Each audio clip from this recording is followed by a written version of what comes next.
जहां हर नेता के मुंह से एक ही आवाज सुनाई दे रही है कि आत्ममंथन जरूरी है, कार्यवाही जरूरी है, जांच जरूरी है और विचार विमर्श जरूरी है, तो वहीं दूसरी तरफ ये सवाल पूछा जा रहा है मध्य प्रदेश के पूर्व मुख्यमंत्री शिवराज सिंह चौहान से कि आप कब अपनी चुप्पी तोड़ेंगे और कब दतिया विधानसभा सीट पर हुई हार के बाद जवाब देंगे। एक तरफ बड़े बड़े राजनेताओं के जरिए या तो माफी मांगी जा रही है या एक दूसरे पर ठीकरा फोड़ा जा रहा है, तो वहीं घूम फिर कर नरोत्तम मिश्रा के चेहरे पर ही उंगली उठ रही।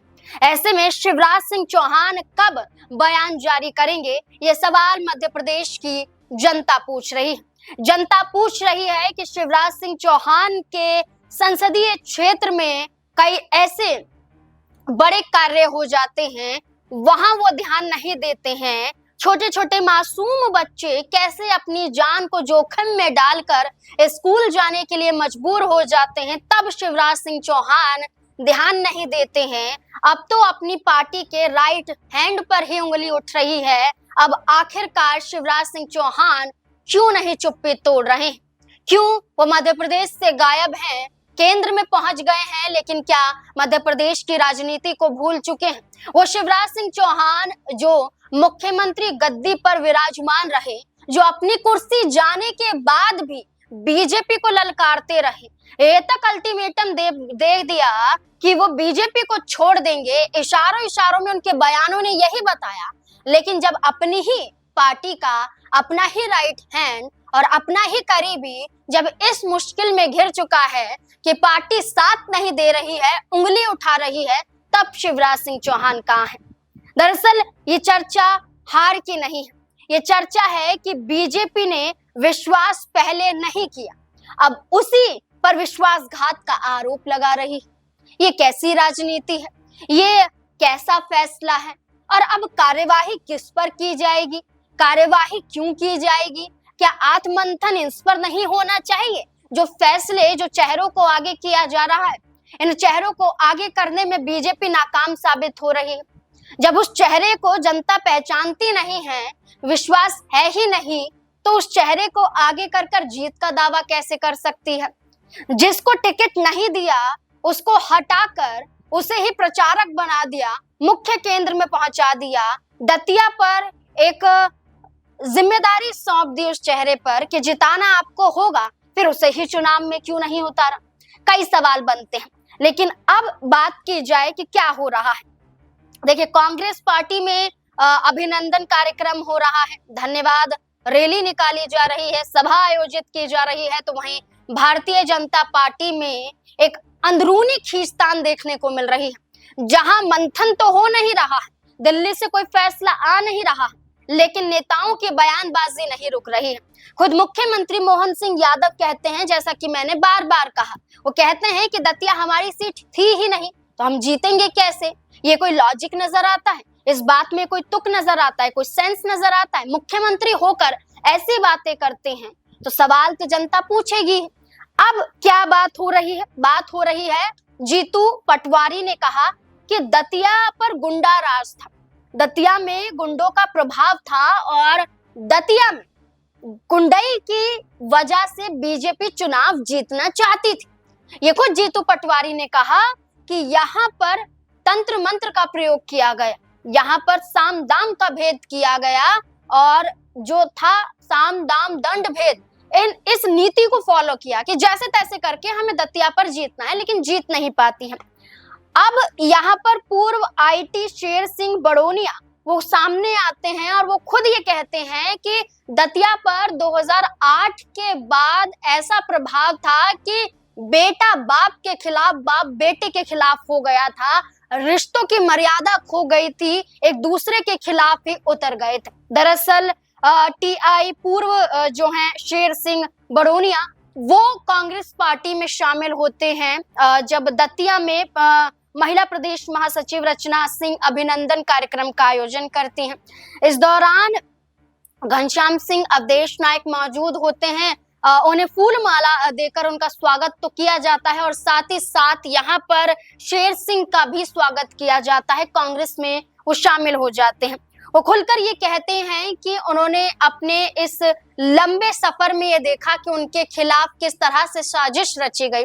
उन्हें उनके पद से हटाने से लेकर उनके खिलाफ एक तरह से भ्रष्टाचार का आरोप लगा दिया जाए, ये तंत्र किया गया, ये कोशिश की गई, लेकिन कामयाब नहीं हो पाए। अब वो कांग्रेस पार्टी का हिस्सा है और वो ये कहते हैं कि नरोत्तम मिश्रा का चेहरा दतिया पर नहीं आया और बीजेपी की हार हुई।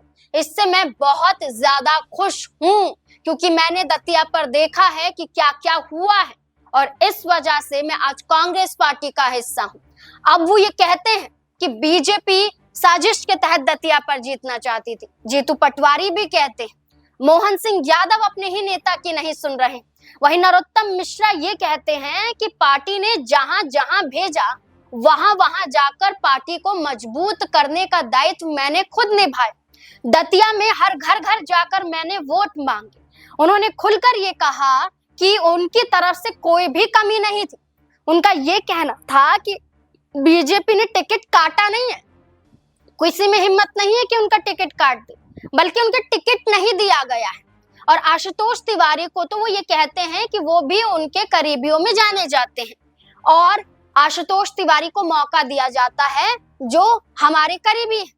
लेकिन यही नरोत्तम मिश्रा अपने बयानों में दो तरफा चीजों को दोहराते हैं। पहली बात कि पार्टी ने जो दिया उस दायित्व को निभाया, दूसरी बात कि पार्टी को जिम्मेदारी सौंपनी पड़ेगी आगे भी, और तीसरी बार ये भी कहते हुए नजर आते हैं कि पद की लालसा नहीं है। तो ये बातें बताती है कि नरोत्तम मिश्रा खुद बीजेपी में रहकर ये समझने की कोशिश कर रहे हैं कि आने वाले आगे के वक्त में क्या नरोत्तम मिश्रा दतिया या फिर डबरा विधानसभा सीट पर बड़ा चेहरा हो सकते हैं। डबरा सीट का जिक्र क्यों किया गया? क्योंकि दतिया पर चुनाव जीतने से पहले, हारने से पहले डबरा पर भी चुनाव जीत और हार चुके हैं नरोत्तम मिश्रा। ये डबरा विधानसभा सीट जो ज्योतिरादित्य सिंधिया केंद्रीय मंत्री हैं, उनकी जो पूर्व विधायिका है इमरती देवी, वो यहाँ से विधानसभा का चुनाव भी जीत चुकी है, लेकिन 2023 में चुनाव वो नहीं जीत पाती हैं क्योंकि वो भारतीय जनता पार्टी में आ जाती हैं और यहाँ नरोत्तम मिश्रा को दतिया पर उतार दिया जाता है। तो ये चेहरे बदले हुए नजर आए, लेकिन बीजेपी में आने के बाद इमरती देवी का हारना, नरोत्तम मिश्रा का हारना, ये जरूर बताता है कि बीजेपी के अंदर ही कमजोरी है कि जनता का विश्वास खो रहा है। अब नरोत्तम मिश्रा की बात करें तो 1990 में डबरा में पहला चुनाव लड़ा और जीता। इसके बाद लगातार वो 3 विधानसभा का चुनाव उन्होंने डबरा से जीता। फिर उनकी सीट बदल दी जाती है, दतिया पर आ जाते हैं और दतिया में भी 3 बार लगातार उन्होंने चुनाव जीता और 2023 में चुनाव नहीं जीत पाते हैं और उपचुनाव में मौका नहीं मिलता है। लेकिन इस बीच में नरोत्तम मिश्रा ने कई बड़ी बड़ी जिम्मेदारियों को निभाया। नरोत्तम मिश्रा आरएसएस का मुख्य चेहरा तो हैं, लेकिन साथ ही साथ जब वो लगातार चुनाव जीतते रहे तो 2000 बात करें 12 के आसपास की, तो आप ये देखिए कि नरोत्तम मिश्रा का कद और भी ज्यादा बढ़ गया। शिवराज सिंह चौहान के कार्यकाल के दौरान उन्हें गृह विभाग भी सौंपा गया। कानून का पूरा जिम्मा नरोत्तम मिश्रा के हाथों में था और ये तक कहा गया कि नरोत्तम मिश्रा जो कार्य करते थे, शिवराज सिंह चौहान से चर्चा जरूर होती थी और शिवराज सिंह चौहान भी उनकी बातों को मानते थे। यानी कि शिवराज सिंह चौहान थे तो नरोत्तम मिश्रा थे। लेकिन अब क्या यही माना जाए कि शिवराज सिंह चौहान नहीं है मध्य प्रदेश में, तो नरोत्तम मिश्रा को भी वो तवज्जो नहीं दी जा रही? क्या मुख्यमंत्री मोहन सिंह यादव इसी वजह से नरोत्तम मिश्रा को आगे नहीं कर रहे हैं क्योंकि वो शिवराज सिंह चौहान के करीबी माने जाते हैं? तो ये बदलाव ही भारतीय जनता पार्टी की कमजोरी का कारण बन रहा है। एक और बड़ी बात, गुना से 2009 में लोकसभा का चुनाव नरोत्तम मिश्रा ने ज्योतिरादित्य सिंधिया के खिलाफ भी लड़ा, जब ज्योतिरादित्य सिंधिया कांग्रेस पार्टी का हिस्सा थे, लेकिन चुनाव हार जाते हैं और वही ज्योतिरादित्य सिंधिया को प्रचारक बनाया जाता है। दतिया पर प्रचार करने तो आते हैं, लेकिन हार के बाद फिर वो कुछ नहीं बोलते हैं। तो ये कहा जा रहा है कि ज्योतिरादित्य सिंधिया के लिए चलिए एक वजह है, लेकिन शिवराज सिंह चौहान के लिए तो कोई वजह नहीं है। शिवराज सिंह चौहान के लिए तो जरूरी हो जाता है कि नरोत्तम मिश्रा के लिए वो लड़ाई लड़े, और उन्हें लड़ना चाहिए था, लेकिन वो आगे नहीं आते हैं।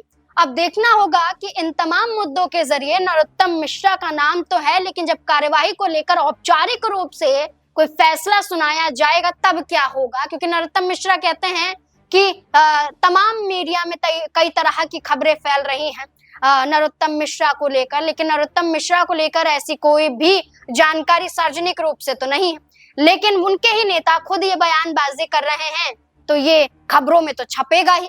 अब आपको क्या लगता है नरोत्तम मिश्रा के रवैये को लेकर, मुख्यमंत्री मोहन सिंह यादव के बयान को लेकर और शिवराज सिंह चौहान के चुप्पी को लेकर?